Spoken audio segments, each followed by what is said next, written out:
Hello everyone, welcome to पाकवे। आप लोगों ने कभी भी सोचा है कि जो डीएनए रेप्लिकेशन होती है वो तो दोनों ही डीएनए स्ट्रैंड्स की होती हैं, तो फिर सेंस और एंटी सेंस स्ट्रैंड्स जो है उनका मतलब क्या बना? हम लोग क्यों बोलते हैं कि एक स्ट्रैंड कोडिंग है और एक स्ट्रैंड नॉन कोडिंग? अगर आप लोग भी इस सवाल का जवाब जानना चाहते हो तो आप हमारी आज की वीडियो पे बने रहें और इस वीडियो को एंड तक ज़रूर देखें ताकि आप सेंस और एंटी सेंस स्ट्रैंड्स को अच्छे से समझ सकें। लेकिन उससे पहले अगर अभी तक आप लोगों ने हमारे चैनल पाकवे को सब्सक्राइब नहीं किया तो हमारे चैनल पाकवे को सब्सक्राइब ज़रूर करें ताकि आपको ऐसी ही यूज़फुल वीडियोस मिलती रहें। अगर आप लोग किसी भी कम्पेटिटिव एग्ज़ाम की तैयारी करना चाहते हैं और उसके लिए आपको अच्छा स्टडी मटेरियल चाहिए तो वो मिलेगा आपको सिर्फ और सिर्फ पाकवे पे। इसीलिए हमारे चैनल को सब्सक्राइब करें, बेल आइकन दबाएं ताकि किसी भी नई वीडियो की नोटिफिकेशन सबसे पहले आप तक पहुंचे। ध्यान से सुनिए, ये जो फर्स्ट लाइन है अगर आप इसको अच्छे से समझ गए तो आपको सारा का सारा डीएनए इसके सारे के सारे प्रोसेसेस समझ आ जाएंगे। अभी देखिए फर्स्ट लाइन क्या बोलती है, both the strands of DNA do not take part in controlling hereditary and metabolism. एक बार दोबारा मैं ये लाइन बोलूँगी ताकि आप लोग इसको अच्छे से सुन सके और समझते वक्त आपको कन्फ्यूजन ना हो। Both the strands of DNA do not take part in controlling heredity and metabolism. इस लाइन का मतलब है कि जो डीएनए है, डीएनए के जो दोनों ही स्ट्रैंड हैं वो दोनों ही किसी भी ऑर्गेनिज्म की लाइफ को कंट्रोल करने के लिए रिस्पॉन्सिबल नहीं हैं। दोनों जो डीएनए स्ट्रैंड्स हैं वो हेरिडिटरी और मेटाबॉलिज्म को कंट्रोल नहीं करते एक साथ। दोनों स्ट्रैंड्स में से सिर्फ एक स्ट्रैंड है जो हेरिडिटी और मेटाबॉलिज्म को कंट्रोल करता है। देखिए यहाँ पे भी लिखा है इन्होंने, one of them does so. दोनों में से सिर्फ एक स्ट्रैंड है जो हमारी हेरिडिटी, हमारी मेटाबॉलिज्म, हमारी बॉडी की फंक्शनैलिटी को कंट्रोल करता है।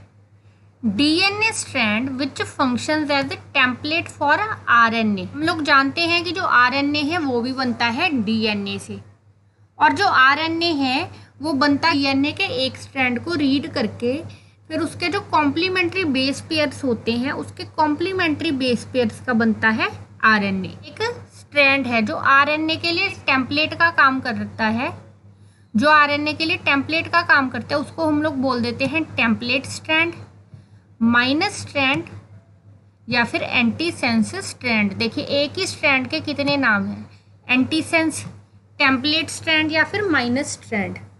अगर आप लोग कहीं पे भी पढ़ो माइनस स्ट्रैंड तो वो किस स्ट्रैंड की बात हो रही है, टेम्पलेट स्ट्रैंड की। कहीं पे एंटी सेंस स्ट्रैंड बोला जाए तो वो किस स्ट्रैंड की बात हो रही है, वो भी बात हो रही है टेम्पलेट स्ट्रैंड की।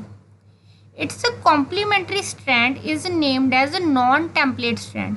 अब ये जो जिस स्ट्रैंड से आरएनए बन रहा है उसका जो कॉम्प्लीमेंट्री स्ट्रैंड है, दो स्ट्रैंड होते हैं ना डीएनए के, तो जो उसका कॉम्प्लीमेंट्री स्ट्रैंड है उसको बोला जाता है non template strand, plus strand या फिर सेंस स्ट्रैंड और कोडिंग स्ट्रैंड। अभी आप लोग सोचोगे कि जो आरएनए है उसके लिए टेम्पलेट का काम तो करता है माइनस स्ट्रैंड, तो फिर जो हमारा प्लस स्ट्रैंड है हमने इसको क्यों कोडिंग स्ट्रैंड बोला है? इसको हमने कोडिंग स्ट्रैंड इसीलिए बोला है क्योंकि जो हमारा एमआरएनए फॉर्म होता है वो हमारे कोडिंग स्ट्रैंड के ऊपर जेनेटिक कोड दिया होता है, वही वाला जो जेनेटिक कोड है वो हमारे एमआरएनए के ऊपर होता है। दोनों में सिर्फ एक डिफरेंस होता है कि वो जो आरएनए होता है उसमें होता है यूरासिल और जो डीएनए होता है उसमें होता है थायमाइन। ये जो है एक बेसिक डिफरेंस है कोडिंग स्ट्रैंड और एमआरएनए में।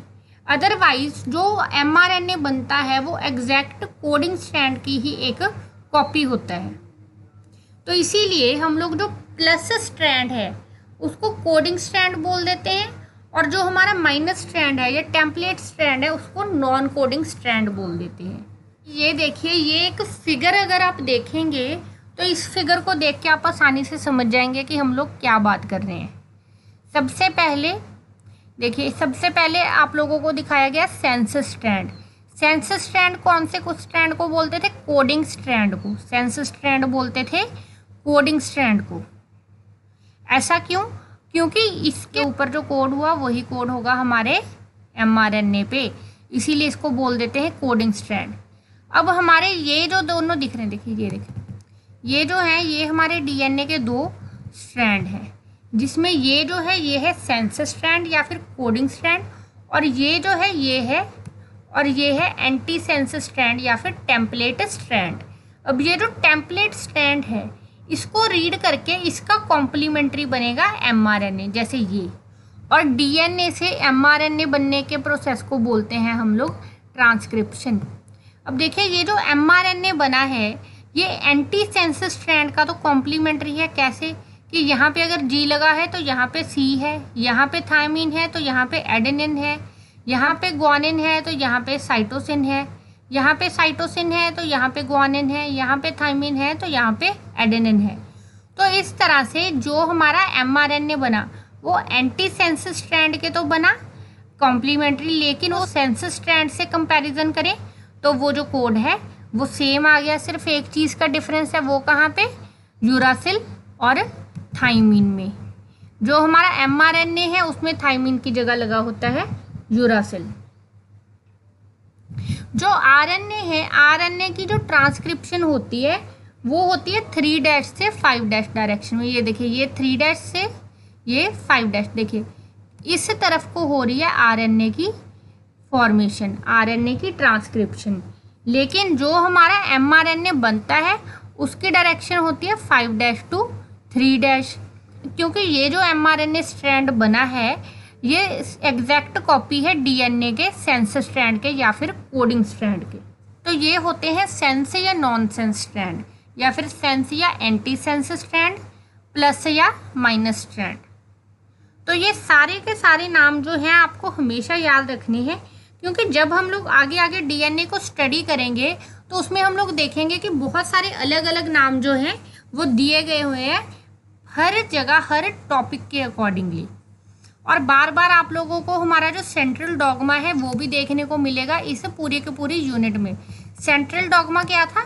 फ्लो ऑफ जेनेटिक इंफॉर्मेशन, कि जो डीएनए है डीएनए अपना इफेक्ट कैसे शो करता है? Through protein with the help of mRNA। सबसे पहले होती है डीएनए रेप्लिकेशन, डीएनए रेप्लिकेशन के बाद ट्रांसक्रिप्शन, ट्रांसक्रिप्शन है फॉर्मेशन ऑफ mRNA, और उसके बाद ट्रांसलेशन, कि वो जो mRNA बना उससे उसके रिस्पेक्टिव अमाइनो एसिड्स अटैच होके बन गए हमारे प्रोटीन्स।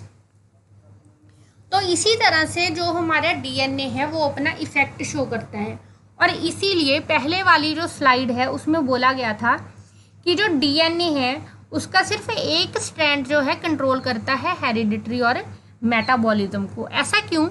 क्योंकि ये जो एक स्ट्रैंड है, देख रहे हैं ना, ये जो एक स्ट्रैंड है, इसी स्ट्रैंड से mRNA बन रहा है और फिर उसी mRNA के सिंगल स्ट्रैंड से बन रहे हैं प्रोटीन्स।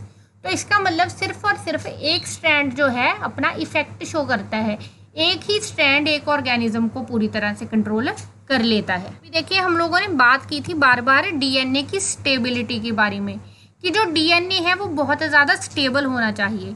लेकिन क्योंकि डीएनए भी एक केमिकल मॉलिक्यूल है, डीएनए भी एक बायो मॉलिक्यूल है, तो बहुत सारे फैक्टर्स ऐसे हैं जो डीएनए को ब्रेक कर देते हैं या फिर डीएनए के डबल हेलिक्स को डिसोसिएट कर देते हैं।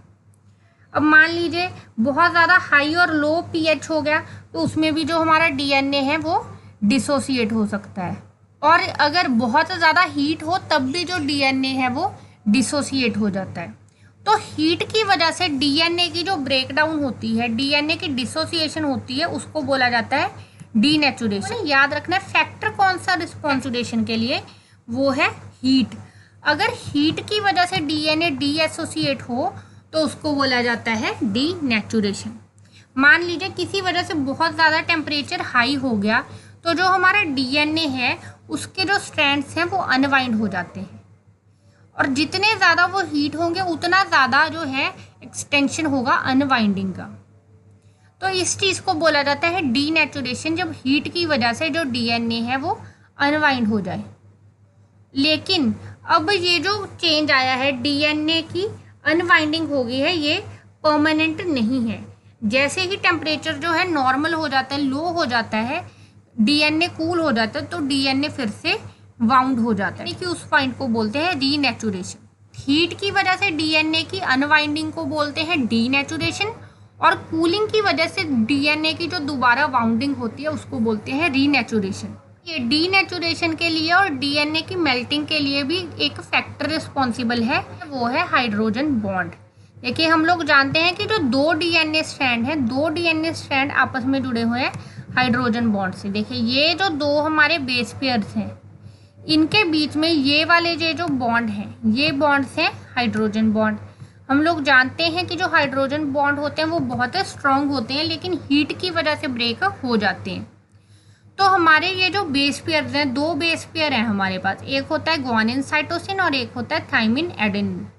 जो ग्वानिन और साइटोसिन है इसमें है ट्रिपल हाइड्रोजन बॉन्ड, हमारे एडेनिन और थाइमिन है इनमें है डबल हाइड्रोजन बॉन्ड। अब जहाँ पे डबल हाइड्रोजन बॉन्ड है वहाँ पे जो अट्रैक्टिव फोर्सेस हैं वो वीक होंगी as compare to triple hydrogen bond. तो इस वजह से डीएनए के जो सेगमेंट्स एडेनिन और थाइमिन बेस पेयर से रिच होते हैं वो आसानी से मेल्ट हो जाते हैं, और डीएनए के जो सेगमेंट्स ग्वानिन साइटोसिन रिच होते हैं वो इतनी आसानी से मेल्ट नहीं होते। तो ये भी एक फैक्टर जो है डीएनए मेल्टिंग के लिए या डीनेचुरेशन के लिए रिस्पॉन्सिबल है। इसके अलावा जो डीनेचुरेटेड या फिर सेपरेट डीएनए स्ट्रैंड होते हैं, इनकी कैपेसिटी होती है कि वो हमारे डबल स्ट्रैंडेड डीएनए से ज़्यादा लाइट को अब्जॉर्ब करें, और ये जो डीएनए में कैपेसिटी आ जाती है कि वो सेपरेट होने की वजह से ज़्यादा लाइट को अब्जॉर्ब करें, उसको बोला जाता है हाइपरक्रोमैटिक इफेक्ट। और इस इफेक्ट को यूज़ किया जाता है ये जानने के लिए जो हमारा डीएनए है वो किसी भी पॉइंट पे डबल स्ट्रैंडेड है या सिंगल स्ट्रैंडेड। तो अब ये थी कुछ बहुत इंपॉर्टेंट टर्म्स जैसे कि सेंस और antisense strand, coding non coding strands, denaturation, renaturation और हाइपरक्रोमैटिक शिफ्ट। अगर आपको ये वीडियो थोड़ी सी भी यूज़फुल लगी है ना तो इस वीडियो को लाइक ज़रूर करें और शेयर ज़रूर करें। और अगर आप लोग चाहते हैं कि हम लोग ऐसी ही और वीडियोस बनाते रहें तो हमारे चैनल पाकवे को सब्सक्राइब ज़रूर करें। तब तक के लिए bye bye and thank you.